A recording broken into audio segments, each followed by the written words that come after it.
So hi everyone, my name is Kalina Silverman and I live in Santa Monica, California. So if any of you are based in Los Angeles, feel free to reach out for coffee sometimes. I studied journalism at Northwestern and I work today as the founder of BigTalk. You might be wondering, what exactly is BigTalk? Well, BigTalk helps communities move past the small talk to make more meaningful connections. It's a communication approach you can use with friends and loved ones, coworkers and classmates, strangers and new acquaintances, and even yourself. And for a quick warm up, if you could please write in the chat your answer to this BigTalk question: what are you curious about lately? I love starting conversations and presentations with this question because it gets right to the heart of what's top of people's minds.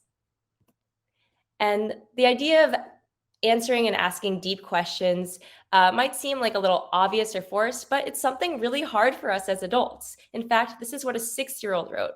A 6-year-old wrote that grown-ups are weird because every one of them says, "How are you?" And you always have to say good, even if you're not good. And I often find that kids are the easiest to make big talk with because they're so open and honest with exactly what's on their minds.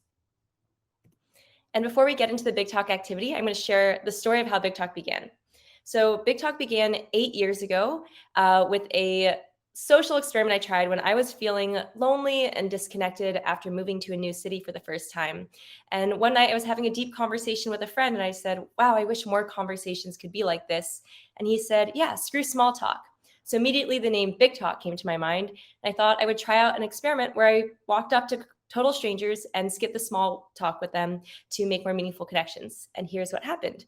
Siren, if you could play the video up until 3:30. It should be the YouTube link up until 3 minutes and 30 seconds.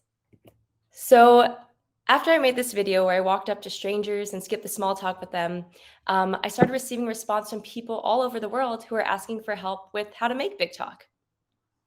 And so I received people in the Peace Corps in Thailand who hosted their own Big Talk events, people in Trinidad and Tobago who were using Big Talk for expats, people in Germany were hosting Big Talk dinners with strangers, and it slowly kept growing into this kind of grassroots global movement. And I went to Singapore and did a Fulbright research grant on how we could use Big Talk to build empathy across different cultures. And what it came down to was that people could relate to one another through universal life topics, very simple questions like, what do you miss? Or what do you find beautiful? Or what gives you hope? And other people started adopting Big Talk too in their lives. For example, Harvard Medical School uses Big Talk for their orientation every year. We created a Big Talk tablet program for individuals who were about to be released from prison to reconnect with their goals and aspirations. I did a Big Talk event for 200 Women for Adobe's Women in Tech Mixer, and even the Senator of Delaware's office used Big Talk as a team building activity. And with all these ideas and examples, Big Talk's goal has always remained very broad and the same.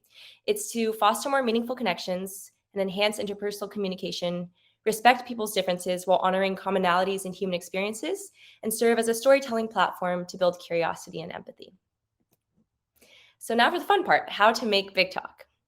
So to make Big Talk, first, you just need to ask open-ended questions, ask questions that elicit stories. So I always try to avoid questions that lead to politics or needing to know certain facts. It's just about personal stories and values. And then ask questions that are universal, meaning everyone's included. Any human being in the room could answer them.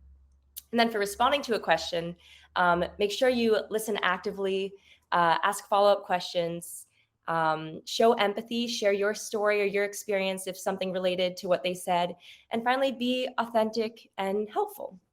That I think would be so helpful to know as a life lesson. Yeah. I think it's so important for people to understand that you don't need to achieve anything to be valuable, that Yeah. you just need to be yourself. And when you are yourself, your true, authentic self, it makes the space for everybody around you to be yourself. And you really demonstrate that. So I so appreciate all of this Big Talk that you're having with people. It's just amazing. Thank you. Thank Thank you for being here and sharing it, everything. So I'll gloss past this, but BigTalk is something you can continue to practice and cultivate in your personal and professional lives. I know we only had 15 minutes today, but you can use BigTalk as an icebreaker activity, create your own BigTalk videos or blog, or I love to journal self-reflection BigTalk questions. Like every day I ask myself, what's something that could make today a great day? And what am I looking forward to tomorrow? And I just want to quickly throw out there that there's also a BigTalk app of all of these questions. There's hundreds of questions you can scroll through. I think it's just called BigTalk Questions app on the App Store. And then also for the card games, there's a Woman in Cloud code that gives you a discount at bigtalkshop.com. And this is what the card games look like in real life. They are so adorable. I got to get one of those.